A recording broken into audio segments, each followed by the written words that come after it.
Hello students, मैं Kapil Kumar Dubey, assistant professor Harda degree college Harda. Harda degree college के इस ऑफिशियल यूट्यूब चैनल पर आपका स्वागत है। इसके पहले मैंने स्टैटिस्टिक्स का एक वीडियो बनाया था जिसमें स्टैटिस्टिक्स के बेसिक को समझाया था कि मीनिंग क्या होता है, कैसे स्टैटिस्टिक्स को यूज़ किया जाता है और कहाँ कहाँ पर यूज़ होता है, उसके स्कोप क्या हो सकते हैं, वो चीज़ें हमने डिस्कस की थी। आज हम थोड़ा सा आगे बढ़ते हैं। मैंने उसमें पिछले वीडियो में आपको डेटा का भी बताया था कि डेटा दो टाइप का होता है, एक होता है प्राइमरी डेटा और एक होता है सेकेंडरी डेटा। जब फर्स्ट टाइम हम किसी डेटा को कलेक्ट करते हैं तो वो होता है प्राइमरी डेटा, और कलेक्ट किए हुए डेटा को जब हम वापस किसी जगह पर रिप्रेजेंट करते हैं तो वो कौन सा होता है, सेकेंडरी डेटा। तो ये कुछ डेटा से भी हमने चीज़ें देखी थी, और स्टैटिस्टिक्स में पूरा खेल जो है वो डेटा का ही है। तो उसी को हम एवरेज पे काउंट करते हैं, पोजीशन पे काउंट करते हैं, क्वालिटी पे काउंट करते हैं, उसका स्टैंडर्ड डेविएशन क्या हो सकता है, दो अगर डेटा हैं तो उनके बीच में कोरिलेशन क्या हो सकता है, ये सब चीज़ें स्टैटिस्टिक्स के अंतर्गत आपके इस सिलेबस में है। तो बहुत सारी चीज़ें हम डे बाय डे जैसा वीडियोस बनेंगे उसके अकॉर्डिंग हम डिस्कस करेंगे। मैं आपको बताता हूँ आज एक टॉपिक है ये मेजरमेंट ऑफ सेंट्रल टेंडेंसी या एवरेज बोलते हैं। ये पॉइंट आप देख रहे होगे यहाँ पर एवरेज लिखा हुआ है, ठीक है। इसके साथ साथ मेजर्स ऑफ सेंट्रल टेंडेंसी यानी केंद्रीय प्रवृत्ति की माप, इसको हिंदी में बोला जाता है। एवरेज हम कहीं ना कहीं डेली यूज़ करते ही हैं कि एवरेज क्या होता है, समझते हैं चीज़ों को कि एवरेज क्या होता है। आपने एवरेज देखा होगा, आपके पास कोई 5 इनकम्स दी हुई है या 5% की इनकम दी हुई है। उन 5% की इनकम को आप ऐड करते हो और ऐड करने के बाद उसको एवरेज मतलब उसको डिवाइड कर देते हो 5 से, और उसका क्या आ जाता है, एवरेज आ जाता है, ठीक है। तो उसी से चीज़ें आगे बढ़ती है। अब यहाँ सेंट्रल टेंडेंसी का यूज़ हुआ है। सेंट्रल टेंडेंसी मतलब एक ऐसा मिडिल पॉइंट जिसके आसपास जो है कहीं ना कहीं और उससे रिलेटेड पॉइंट्स जो हैं हमको देखने को मिलते हैं, ठीक है। जैसे इसकी अगर हम बात करेंगे तो इसमें आपको एक मिलेगा मीन, एक मिलेगा मीडियन। अगर हम सेंट्रल टेंडेंसी की बात करेंगे तो जैसे इसमें एक मिलेगा आपको मीन, ठीक है। मीन यानी होता है एवरेज। एवरेज मतलब अभी मैंने आपको बताया, या और एक छोटा सा एग्जांपल आपको देता हूं कि आपका परसेंटेज आप निकालते हो, ठीक है। आपके 12th के परसेंट आपने निकाले होंगे, वो किस में बताया आपने, एवरेज के रूप में ही बताया। 5 पेपर थे आपके, उन 5 पेपर के नंबर्स को आपने जोड़ा और उसको 5 से डिवाइड कर दिया, तो क्या निकल के आ गया, एवरेज निकल के आ गया। तो ये जो है ये मीन कहलाता है, ठीक है। उसके बाद एक पॉइंट और आता है सेंट्रल टेंडेंसी का, जिसको हम बोलते हैं मीडियन। मीडियन को हिंदी में बोलते हैं मध्यिका। अब यहाँ मीडियन नाम से ही समझ में आ रहा होगा, मिडिल, यानी एक ग्रुप बना हुआ है, उस ग्रुप में बीचों बीच कौन है या कौन सा नंबर है, तो वो क्या कहलाएगा, उसका मीडियन कहलाएगा। मतलब यहाँ ये जो मीडियन है ये पोजीशन बताने का काम करेगा। पोजीशन यानी एग्जैक्ट बीचों बीच एक मिडिल में कौन सा नंबर आपको दिखाई दे रहा है, वो मीडियन कहलाता है। फिर एक और सेंट्रल टेंडेंसी का पॉइंट आता है जिसको हम बोलते हैं मोड। मोड मतलब ये यहाँ पर क्वालिटी बताने का काम करेगा कि भाई आपके पास जो ग्रुप दिया हुआ है उस ग्रुप में सबसे बेस्ट कौन सा है नंबर है, सबसे बड़ा नंबर कौन सा है या सबसे बेहतर नंबर कौन सा है। जब यहाँ पर हम बात क्वालिटी की करते हैं तो वो क्या निकल करके आता है, मोड। वो किसकी हेल्प से करेंगे हम, मोड की हेल्प से, ठीक है। तो ये चीज़ें जो रहती है मीन, मीडियन, मोड। इसके बाद एक लॉग टेबल की हेल्प से मीन निकाला जाता है तो उसको ज्योमेट्रिक मीन बोला जाता है, गुणोत्तर माध्य बोला जाता है, ठीक है। और एक हार्मोनिक मीन होता है। तो कुल मिलाकर के सेंट्रल टेंडेंसी की अगर हम बात करेंगे तो सेंट्रल टेंडेंसी एक ऐसा पॉइंट जिसके चारों ओर और भी उससे रिलेटेड नंबर आपको दिखाई देंगे, उसको बोला जाता है सेंट्रल टेंडेंसी, ठीक है। मतलब केंद्रीय प्रवृत्ति की माप, ठीक। अब अपन आगे बढ़ते हैं। एक थ्योरी का क्वेश्चन आप चाहो तो लिख लेना इसमें कि व्हाट इज सेंट्रल टेंडेंसी। ठीक है, what is central tendency, explain features या इंपॉर्टेंस, ये दो में से एक पॉइंट बना लेना आप। आगे बढ़ते हैं अपन, ये डेफिनेशन भी लिखी हुई है यहाँ पर, आप ये डेफिनेशन इससे ले सकते हो, यहाँ उसको समझ सकते हो। ठीक है, अब देखो यहाँ पर ये देखो ये दिया है यहाँ पर अ गुड एवरेज और मेजर ऑफ सेंट्रल टेंडेंसी, क्या क्या रिक्वायर्ड्स होते हैं, या ऐसा बोल सकते हैं कि इसमें इंपॉर्टेंस पॉइंट भी आपको मिल सकते हैं। ठीक है, आगे बढ़ते हैं हम, ये पॉइंट आप यहाँ से ले लेना, पूरे मिल जाएंगे उससे रिलेटेड। ठीक है, अब ये देखो ये various type of central tendency, कितने टाइप में सेंट्रल टेंडेंसी को यूज किया गया है दिखाई दे रहा होगा आपको। ठीक है, सेंट्रल टेंडेंसी में सबसे पहले हम कैलकुलेशन करेंगे मीन की, ये मैं आपको अभी पॉइंट थ्योरी का बता रहा हूं, लेकिन जस्ट इसके बाद हम न्यूमेरिकल पे आएंगे, थोड़ा सा थ्योरी है। ये मीन के बाद आ जाएगा मीडियन, ये मीडियन के बाद मोड, फिर देखो ये अभी मैंने आपको बताया था ज्योमेट्रिक मीन, फिर आपको बताया था एक हार्मोनिक मीन।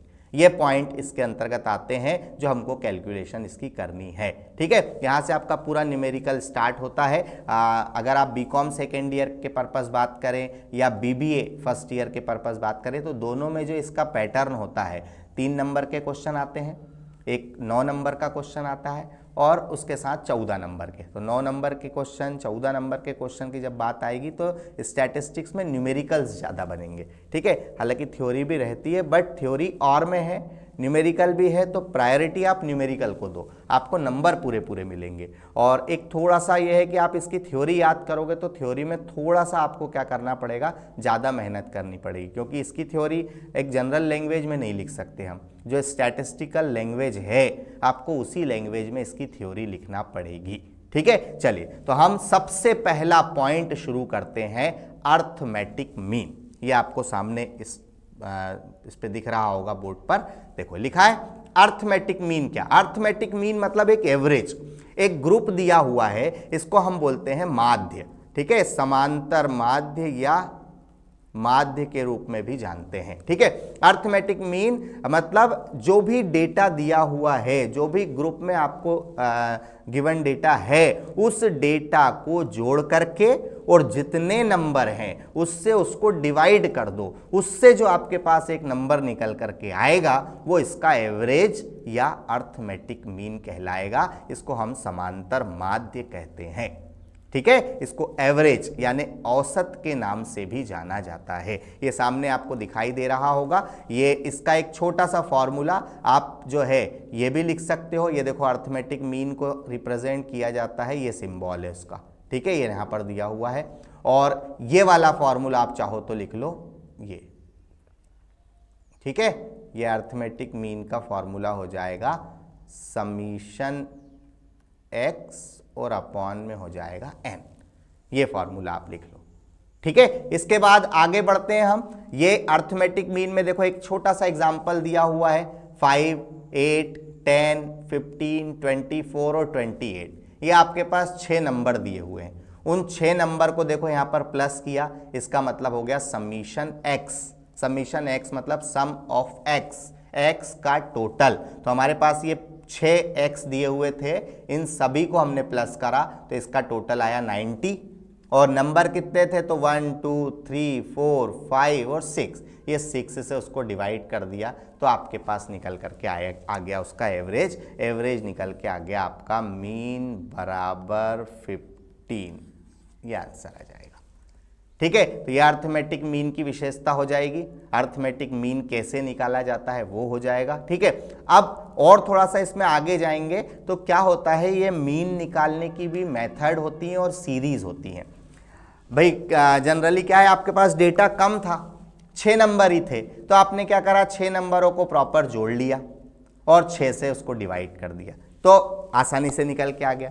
लेकिन अगर यही नंबर आपके पास 6 की जगह 60 नंबर हो जाए, एक क्लास है पूरी, उस क्लास के स्टूडेंट, उस क्लास में 60 स्टूडेंट है और उन सब का नंबर आपको प्लस करना है, तो बोलो समय लगेगा ना समय, बड़े क्योंकि 60 लोगों के परसेंटेज सबको प्लस करना टाइम लेगा। तो अब उसको क्या करोगे, तो फिर उसके लिए क्या करा गया है, और मान लो ये 60 स्टूडेंट की जगह 600 स्टूडेंट हो जाए और नंबर ऑफ स्टूडेंट बढ़ गए, अब उतने 600 स्टूडेंट का आपको एवरेज निकालना है, तो फिर कैसे निकालोगे? तो क्या है, स्टैटिस्टिक्स में एक जो है आपको थोड़ा सा इस टाइप के डेटा को सॉल्व करने के लिए कुछ हेल्प दी हुई है, वो कहलाती है सीरीज ऑफ स्टैटिस्टिक्स। ठीक है, सीरीज मतलब उसकी श्रेणियां बोलते हैं। तो वो 3 सीरीज यहां पर बताई गई है। एक होती इंडिविजुअल सीरीज, व्यक्तिगत श्रेणी, जो अभी मैंने आपको एक एग्जाम्पल बताया वो इंडिविजुअल सीरीज के अंतर्गत आ जाता है, जो यहाँ देखा हमने। एक आता है आपका डिस्क्रीट सीरीज, मतलब खंडित श्रेणी, और एक आ जाता है आपका ग्रुप सीरीज, यानी वर्गीकृत श्रेणी।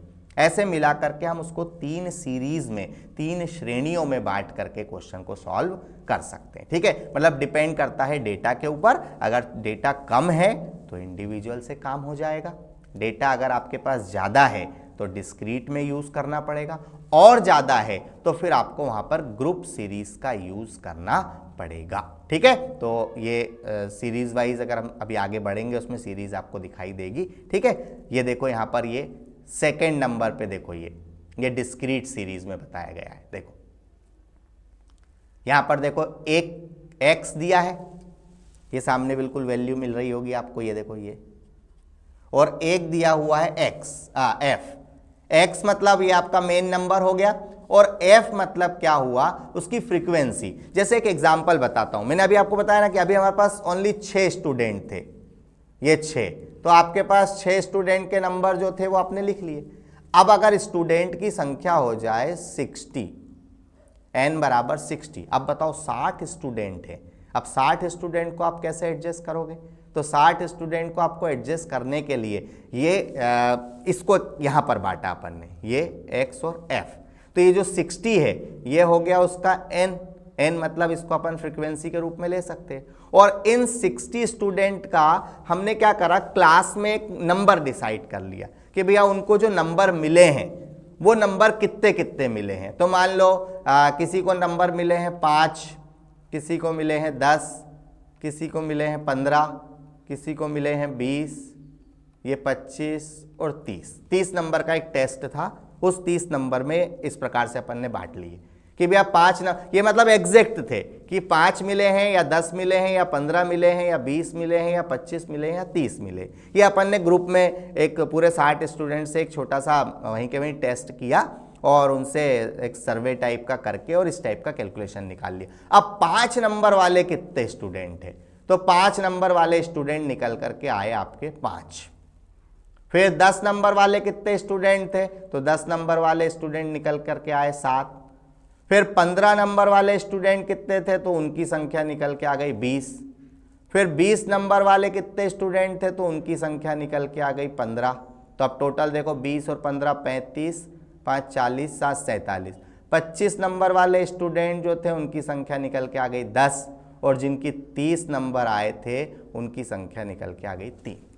तो अब आपके पास ये देखो 2 भाग हो गए, जो मैं यहाँ आपको बता रहा था। ये x मतलब आप लिख दोगे 5, 10, 15, 20, 25, 30, ये इधर आ गए, ये दिया ना x1, x2, x3 ऐसा करके।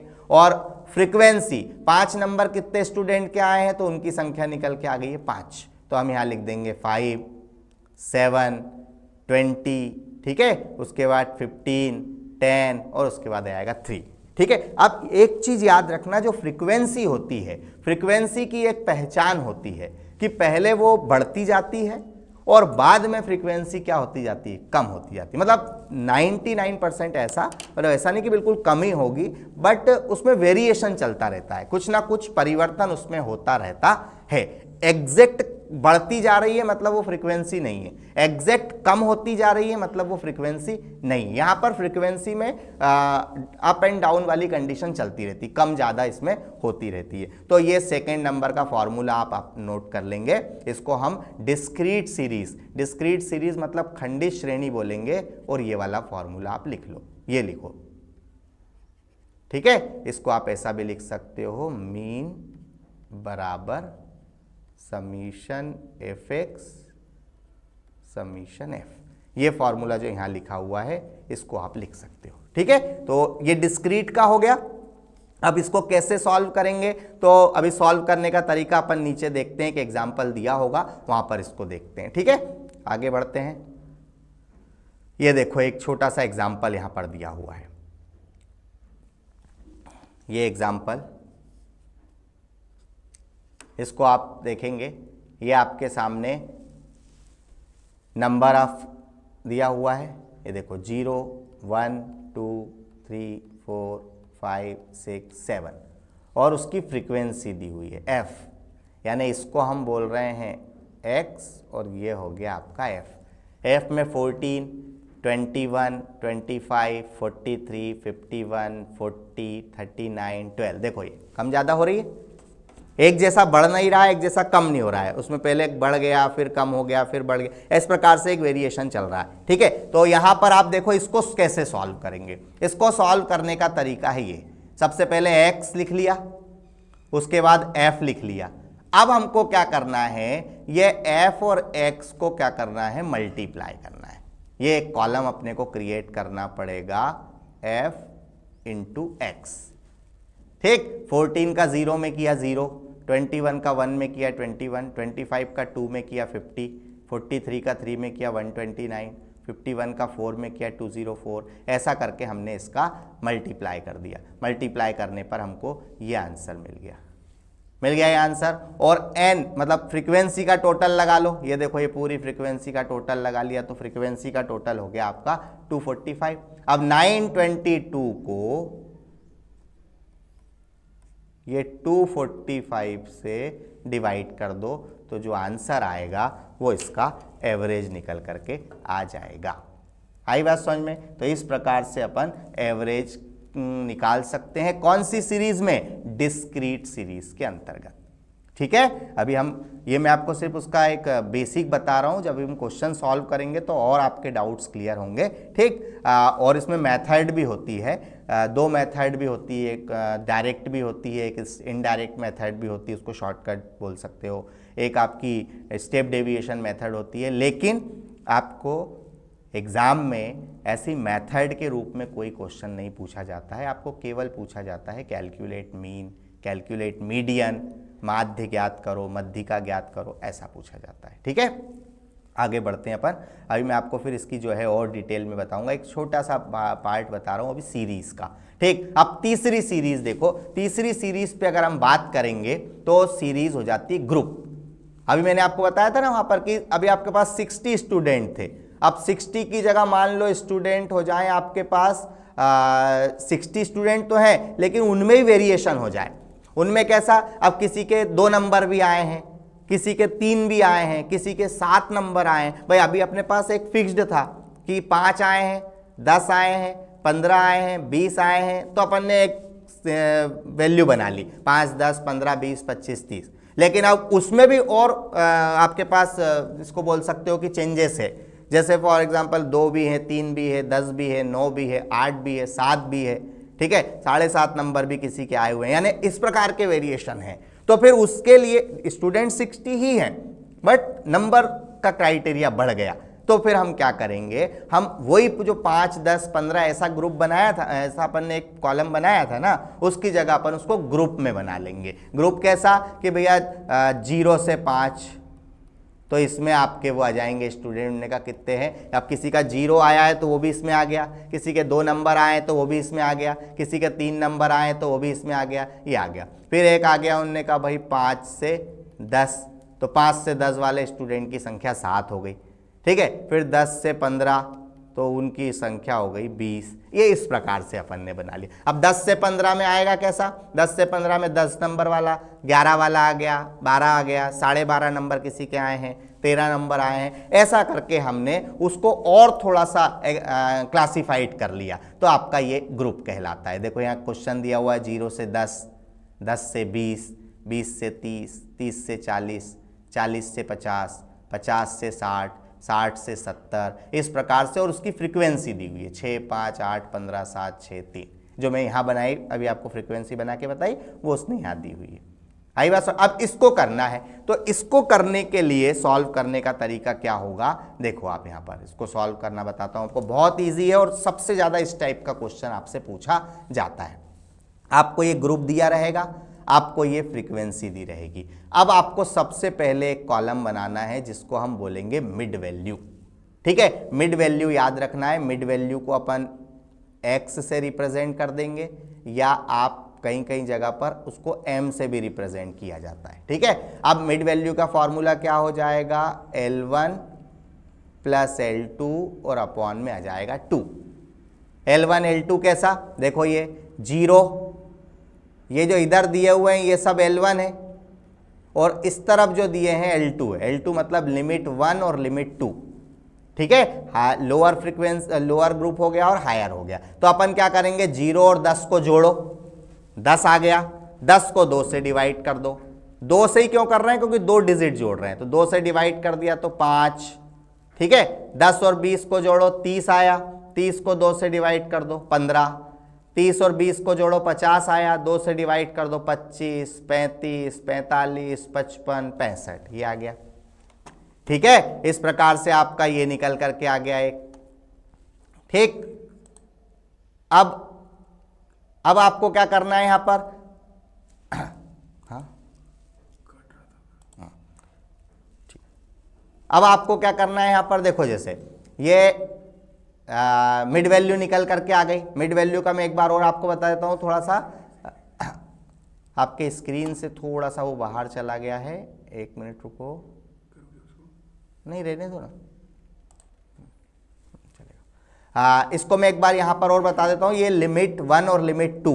ठीक है, देखो यहां पर इसको समझ लो, ये L1 प्लस L2 और अपॉन में आ जाएगा 2, ये मिड वैल्यू हो जाएगी। ठीक है, मिड वैल्यू को हम x से भी रिप्रेजेंट करते हैं, ये ध्यान रखना। ठीक है, वो थोड़ा सा उसमें कट रहा था वो, तो मैंने यहाँ उसका फॉर्मूला लिख दिया, और नहीं तो आपको आवाज़ तो सुनाई दे रही होगी, आप उस पर भी लिख सकते हो। ठीक है, अब आपने ये ग्रुप का x बना लिया, x मतलब मिड वैल्यू। अब आपका क्वेश्चन देखो पिछले जैसा हो गया, ये x है और f है। अब आप इस x और f को क्या कर दो, मल्टीप्लाई कर दो, तो वो हो जाएगा fx, ये कर दिया। मल्टीप्लाई करते सभी को आता है, 5 × 6, 15 × 5, 25 × 8, ये आ गया, और आपके पास ये टोटल आ गया और ये फ्रीक्वेंसी का टोटल आ गया। इस टोटल से इसको डिवाइड कर दो तो मीन निकल करके आ जाएगा। अभी मैं आपको ये जो है पूरी मेथड को एक्सप्लेन नहीं कर रहा हूँ, अभी सिंपल बेसिक बताया कि सीरीज वाइज कैसा निकाला जाता है। ठीक है, तो मीन सबसे पहले अपन ने जो देखा वो मीन देखा, उस मीन में या एवरेज में पहली सीरीज कौन सी देखी थी, सबसे पहली सीरीज आपको मैंने बताई इंडिविजुअल, ये सामने दिखाई दे रही होगी आपको इंडिविजुअल सीरीज। सेकेंड नंबर पे अगर आपके पास डेटा थोड़ा बढ़ जाता है तो डिस्क्रीट सीरीज में क्वेश्चन होता है, ये डिस्क्रीट बताई आपको मैंने। ठीक है, ये इस तरह से क्वेश्चन आएगा और उसको हम सॉल्व करेंगे। और तीसरे नंबर पे आती ग्रुप सीरीज, ये एक डिस्क्रीट का क्वेश्चन बताया था आपको। ग्रुप सीरीज, ग्रुप में क्या होगा, ग्रुप में हमको एक ग्रुप बना हुआ दिया होगा, ये 0, 10, 10, 20, 20, 30, 30, 40, 40, 50, ये ग्रुप दिया होगा।